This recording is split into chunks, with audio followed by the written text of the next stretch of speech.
Serge Brochet, bonjour. Bonjour. Monsieur le président de la mutualité fonction publique MFP. On a parlé tout au long de cette matinée, on est le 17 novembre, de ces fonctionnaires, de ces agents publics, de ces femmes, de ces hommes qui font face, qui font front depuis le mois de mars. Vous pouvez en témoigner, la fonction publique a joué un rôle essentiel depuis le printemps dernier. Un rôle fondamental en première, deuxième ou troisième ligne, parce qu'il n'y a pas eu effectivement que les agents publics mobilisés en première ligne. Ils ont été, j'allais dire, dans l'action pendant des semaines et des mois.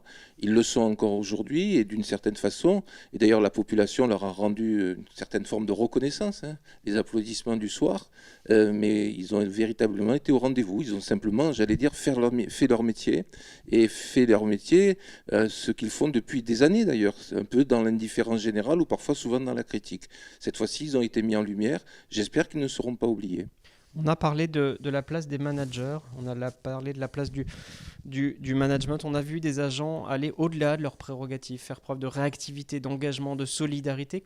Qu'est-ce qu'on en fait? Comment on capitalise là-dessus? Comment on accompagne ces femmes et ces hommes en matière de bien-être, de qualité de vie au travail, de santé, de prévention? Quelles clés d'accompagnement on peut leur proposer? Déjà, il y a peut-être un plafond de verre qui a explosé, ou en tout cas qui a été éclaté pendant cette crise. C'est que beaucoup ont découvert que les agents publics étaient utiles, étaient efficaces, et que c'était des femmes et des hommes investis et véritablement fiers d'ailleurs de leur engagement au service de l'intérêt général. Comment on fait pour les accompagner? Eh bien, on continue à adopter des mesures qui vont dans le sens d'une reconnaissance de leur action. On essaye aussi de prendre en compte leur fragilité, parce que les agents publics, ce sont des femmes et des hommes qui ont eux-mêmes des fragilités qui sont souvent liées à l'exercice de leur mission. Il faut que les pouvoirs publics soient en capacité de les traiter. Et pour moi, ce point appelle à parler de la santé, de la qualité de vie au travail, et ça me paraît être un sujet important, et j'espère que les pouvoirs publics s'en empareront. Alors justement, il y a une actualité, il y a des ordonnances, des textes en prolongement de la loi d'août 2019 sur la transformation de la fonction publique. Qu'est-ce que vous dites aujourd'hui? Il y a une discussion à l'agenda social avec les organisations syndicales. Qu'est-ce que vous dites en matière de dispositifs, de protection sociale complémentaire? Quelles sont vos attentes? Mais je dis déjà, enfin ce dossier s'ouvre, et ce que l'on peut regretter, puisque cette problématique est aujourd'hui appuyée par un rapport interinspection qui a été publié il y a quelques semaines. Les constats que l'inspection a dressés sont les constats que la mutualité fonction publique dresse depuis des années.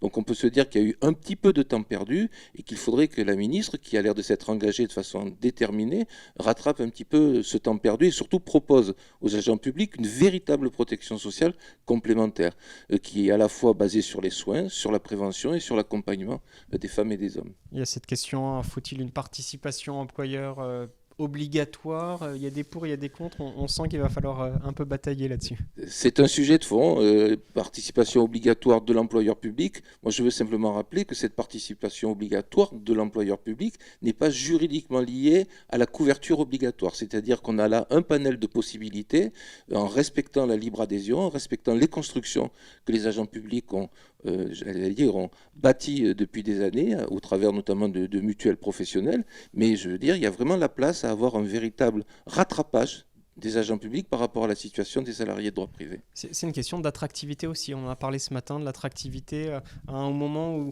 on a besoin peut-être de davantage de vocations, de personnes qui s'engagent. Cet enjeu de protection sociale complémentaire, d'accompagnement social, on va dire, de manière générale, concourt à l'attractivité de la fonction publique. Très clairement, moi je suis de ceux et je ne suis pas sûr malheureusement que ce soit très partagé, mais je pense sincèrement qu'aujourd'hui l'attractivité du métier public doit être renforcée. Et il me semble que, comme pour beaucoup de métiers du privé, la prise en charge d'une véritable complémentaire santé peut aller dans le sens de l'attractivité du métier public, à côté du point d'indice, qui est évidemment une référence assez commune et assez forte, mais il y a véritablement à rendre encore plus attractif ce métier public et peut-être à susciter des vocations, parce qu'il y a des secteurs d'activité qui manquent aussi de personnel. Merci pour ce témoignage. Toute dernière question qui est plutôt une réflexion. On a vu des belles choses ce matin et de manière générale, vous l'avez dit en introduction, il faut encourager ces vocations, il faut encourager ces agents. Moi, je trouve qu'on a vu de belles choses, parce que la thématique qui a été retenue mêlait à la fois cette réflexion sur le devenir de la fonction publique et puis, j'allais dire, ces constats qui ont été faits par rapport à l'action des agents publics pendant la crise sanitaire. Et les retours d'expérience auxquels moi j'ai assisté, très riches, très divers, très complémentaires, me font à penser qu'il y a véritablement une résilience qui est en train de s'organiser et qui va être véritablement déterminante pour renforcer un petit peu le métier public. Merci. Merci Serge Brochet. De rien.